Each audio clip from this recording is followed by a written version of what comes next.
Exploring Feng Shui, Part 10. Burial Ground and Broken Ground. In the 5,000 years of Chinese civilization, the ancestors who passed away were highly respected, and it was emphasized that they must be buried in the ground to find peace. A true Feng Shui master who has achieved spiritual enlightenment will be commissioned by the heavens and the earth to find the home of the designated blessed master, after testing the blessings of the master, and confirming that the master has deep blessings and deserves good land. They then travel around the world, searching for auspicious locations tens or even thousands of miles away, communicating with the heavens and the earth, and obtaining the approval of the earth spirit gods, after finding a corresponding good cave. The descendants of the blessed master naturally receive the riches and blessings given by the heavens and the earth. These activated caves are often located in remote and uninhabited mountains, where the mysteries of the heavens and the earth are profound and unfathomable. Some Feng Shui masters also find the owner of the designated land, and after testing their luck, they take them to the location of the underground cave and explain in detail the specific corresponding placement of people, the timing of activation, and some technical methods. Sometimes the activation period may be several years, decades, hundreds of years, or even centuries later, to be passed down from generation to generation by the owner's family until the corresponding future descendants appear when the time is right to activate. It is only when the time is ripe that it can be activated. In folklore, there is also a belief in a sky burial. Sky burial basically means that those who accumulate good deeds will receive blessings from the heavens, in a nutshell. In the late Qing dynasty, there was a poor couple who were kind-hearted and often sincerely worshipped Buddha. They offered their meager food to the monks and accumulated great merit. Later, they had 2 sons, but the husband died early and the mother and 2 sons were not accepted by their family and were driven away. The 3 of them wandered for years, and the 2 sons grew up to be teenagers. The mother finally succumbed to illness and left the world. Due to their impoverished circumstances and lack of possessions, the 2 sons had to wrap their mother in a straw mat and dug a hole in a sheltered place to bury her. They then parted ways, with the older brother joining the army and the younger brother learning a trade in the county. It was also due to their family's accumulation of merit that their mother was buried in the center of a lotus land, later, which is a rare and excellent blessed place. The 2 brothers continued to accumulate merit and practice good deeds in their respective lives. The older brother rose to the rank of Nationalist Army Major General and later migrated to Taiwan, while the younger brother became one of the most prominent local tycoons. The 2 brothers prospered, and their descendants also became rich and prosperous, with some having the opportunity to enter the practice of Falun Dafa due to their accumulation of merit. In ancient China, during a certain dynasty whose specific details are unknown, there was a family who had accumulated good karma for several generations, but they were still impoverished. When disaster struck, he had to flee to Guangxi with his wife and children, but they became separated along the way.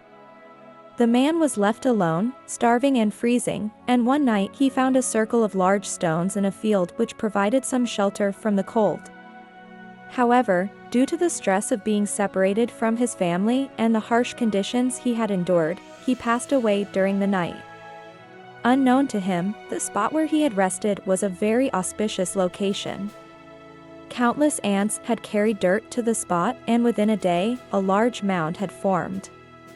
In the years that followed, his descendants prospered and became wealthy. The above 2 examples both demonstrate the power of accumulated blessings and virtues, where one does not ask for anything but nature provides. This kind of situation has a large proportion in the 5,000 years of Chinese history. Therefore, people nowadays seek Feng Shui masters everywhere for wealth and prosperity, but they do not realize that wealth and prosperity are actually the result of doing good deeds and natural rewards. Moreover, many people nowadays worship their ancestors after becoming prosperous, but they do not realize that the ancestral tombs they worship may not be the actual source of their prosperity.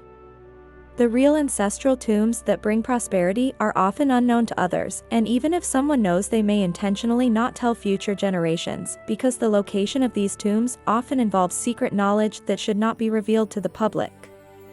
Currently, there is a policy in China that claims that the dead and the living should not compete for land.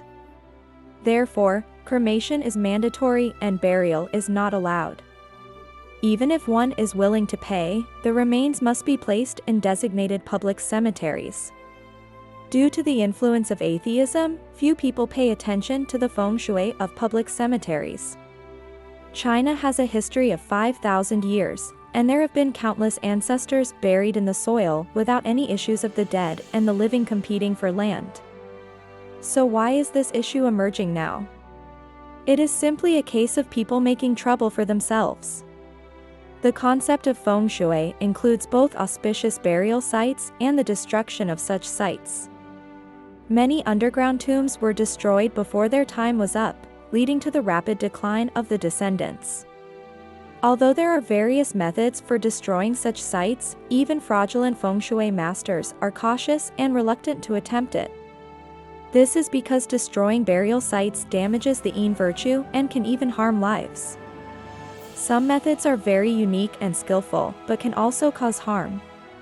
Therefore, skilled Feng Shui masters in ancient times would rarely attempt to destroy burial sites. And even when they did, they had to have imperial permission and only for individual cases. Because underground tombs have far-reaching implications, the destruction must be handled with care, and the right balance must be struck to avoid harming the innocent. Many underground tombs are often destroyed by natural causes, not by human actions. The main reason is that later generations, for the sake of fame and fortune, have done many things that go against the natural order, which exhaust the accumulated blessings and virtues of their ancestors. For example, the collusion between officials and businessmen, scheming for money and harming lives, organized crime, drug addiction, promiscuity, and so on. This will continue to consume the blessings and virtues of their ancestors, and since blessings and virtues can only be consumed but not replenished, many auspicious tombs are destroyed before their time. Nowadays, many cases of death due to unforeseen circumstances are closely related to these factors. There is a burial site with a spot that has a source of nourishing yin water the size of an arm beside it. The earth spirit god here is a large rock bird. The site has been used, and it is a good location with accurate burial methods and no tombstone. The ancestor buried here is located in a powerful spot on the back of the rock bird, so the descendants are bound to prosper and be wealthy. When we asked the villagers about the family buried here, we found out that they are now very rich, with at least 2 officials at the department level, and with room for further advancement. They are also a powerful family in the county, with a former deputy county governor and several bureau chiefs among their descendants. However, the villagers also described the family as notorious for their corrupt practices and bullying in the county, which caused much resentment among the people. Several years later, by coincidence, we revisited the site and found that it had changed dramatically. The ancient tomb had been refurbished with large stones and cement, and a grand platform and a monumental tombstone had been added. Such renovations would cost tens of thousands of yuan, but in Feng Shui terms, they are considered taboo. Upon closer inspection, we found that the life energy of the entire site had been exhausted, and that Earth Spirit God was no longer present. What was most frustrating was that we discovered that the stones used to cover the tomb had been blown up with explosives from several critical points in the backdragon of the site. The destruction of the site was so complete that it was a prime example of the saying that those who do wrong will ultimately suffer. Upon further investigation, we learned that the descendants of the family buried here had nearly all fallen into ruin, with the rich ones squandering their wealth, and officials either being imprisoned or dying suddenly. It seems that karma has caught up with them in the end. Because people nowadays do not believe in gods, many areas have undergone devastating destruction due to the encouragement of so-called national policies. The most common violation of principles is the development and construction of cities. For example, a real estate development in a certain city was built halfway up a mountain. During excavation, many coffins were unearthed and left to be exposed to the sun, and then they were finally burned to ashes.